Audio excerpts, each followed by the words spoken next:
Radhe Radhe everyone, welcome to mini series with Payal मुळे.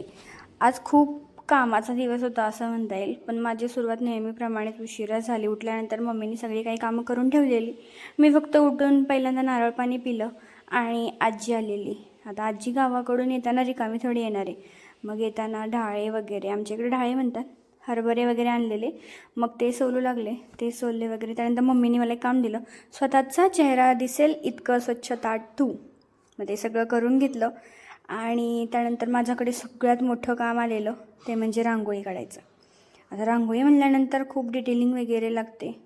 मग काय, आपल्या हातांची जादू चालवायला सुरुवात केली आणि मला खूप वेळ लागला रांगोळी काढायला.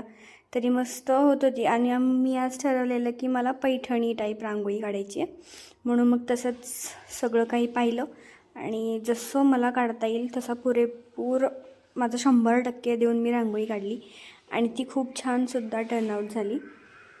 ते काढता काढता मला बरेच कामं येत होती मध्ये, ते पण करायचे आणि रांगोळी पण काढायचं. सगळं मध्ये मध्ये मध्ये मध्ये होत होतं.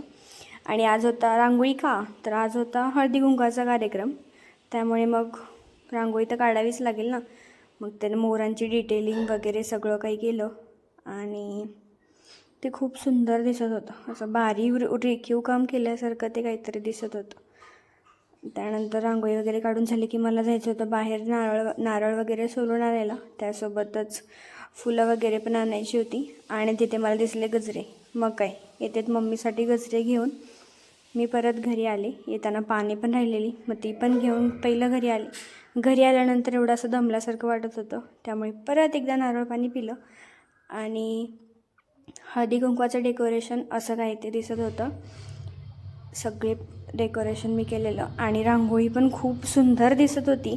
आणि त्याच्या बाजूला मी फुलांचं आणि समईचं डेकोरेशन केलेलं आणि ताट वगैरे आवरून घेतलं. ते सगळं काही झालं. त्यानंतर मी माझं पण आवरून घेतलं स्वतःचं आणि मी पण छानच दिसत होते. त्यानंतर मग दिवे वगैरे लावून घेतले, कारण बायकांची यांची वेळ झालेली. त्यामुळे मग सगळं काही मस्त वाटत होतं आणि वातावरण पण आणि प्रसन्न प्रसन्न वाटत होतं. बायका